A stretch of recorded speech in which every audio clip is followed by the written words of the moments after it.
Hi, this is Alyssa, and this is my week 3 journal. I've completed a tracking for my food intake for a day, which was on May 17, 2015. I made sure to write down all the food and beverages I consumed in a day. I consumed less food on this day rather than a typical day, but I tried to be as accurate as possible. After visiting the USDA's Choose My Plate website and using the SuperTracker application, I summarized my results by answering the following questions. How does your fat and caloric intake compare with the target levels? By viewing the data from the calorie limits section, my fat and caloric levels were much lower than the limit. According to my goal of reaching a certain weight of 140 pounds, my max calorie limit is 2,400 calories per day. In reality, I consumed much less than the limit, which was 1,088 calories.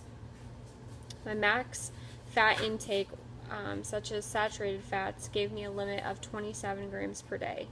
In reality, I consumed only 4 grams, which was well below the max level. I did not reach the max allowance levels for either fat or caloric intake, which is positive. Next question, what vitamins and minerals fell below the target level? I was surprised to see that there were many vitamins and minerals lacking from my diet on this particular day. According to the nutrient report, the following vitamins and minerals were considered under the target level: calcium, potassium, copper, iron, magnesium, zinc, vitamins A, B6, B12, C, D, E, K, folate, thiamine, and choline. I feel like I could easily make some improvements in consuming more vitamins and minerals, as they are both an important part of our essential diet. How does your protein intake compare with the target level? My protein intake was much higher than the target level, which was always a positive. The target level estimated for me was 46 grams per day. In reality, I consumed 74 grams of protein in my diet. This definitely came from the high protein foods such as chicken and cottage cheese that I consumed. Protein is a great addition to a diet as it builds lean muscle. Explain the importance of consuming the following. Minerals. It is essential for our bodies as it assists with carrying out daily functions and processes such as proper fluid balance, nerve transmission, stomach acid, muscle contraction, promote healthy bones and teeth, immune system growth, or immune system health, energy metabolism, and hormone production, just to name a select few. The two minerals are divided into two different groups, macrominerals and microminerals. Next, vitamins. These are essential for our normal growth and function. They do things like produce energy in the body, protect cells from damage, and regulate cell and tissue growth, for example. Vitamins are not naturally made in the body, so we have to consume them through the foods that we eat. Carbohydrates. This is where we get our energy from, or fuel. Carbs are needed for the central nervous system, the kidneys, the brain, and the muscles to function properly. Without carbs, our body would not have any energy to run off of. Water. Our body is made up mostly of water, as we use it in our cells, organs, and tissues to help regulate temperature and maintain other bodily functions. Water is used for rehydration, as our body constantly is losing water through activity. Protein. All of our cells contain protein, which is a chain of amino acids.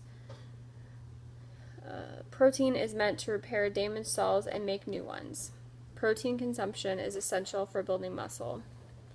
Fiber. This is used to regulate our digestive system.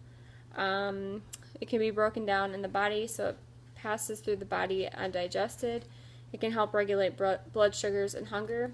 And lastly, fat.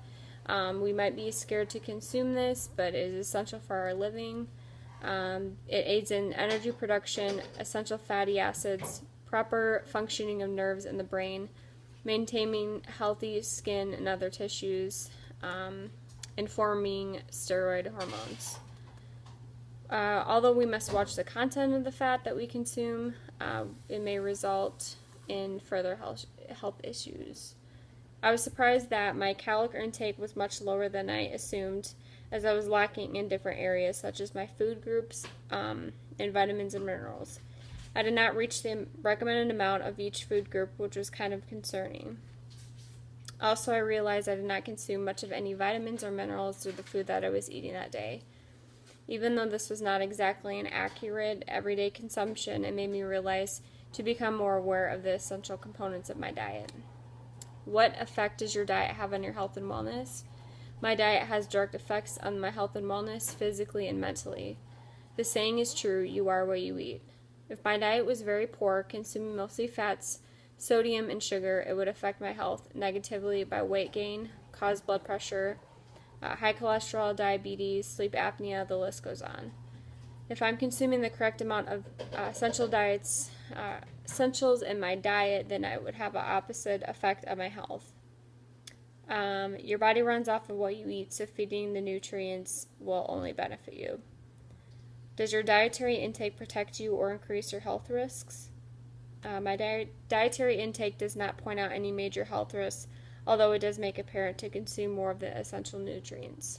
It is typically under the recommended requirement for mostly all the components of my diet, so it's something I need to work on. I am although not consuming an over excessive amount of the components that may damage my health, such as fat, sugars, and sodium. I am far under the max limit, which is more preferred than being under the max limit. I explained 2 ways you can improve your diet. First, I think I would make a conscientious effort into keeping a food journal.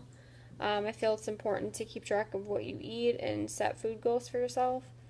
It's important to consume all the essentials of a diet and stay away from damaging components. Secondly, I would create some goals for myself as I do not set any right now. Some goals I would include is staying under my recommended amount of calorie intake per day and also making sure I consume the recommended amount from each of the essential food groups. Thank you for listening, and I will see you next week.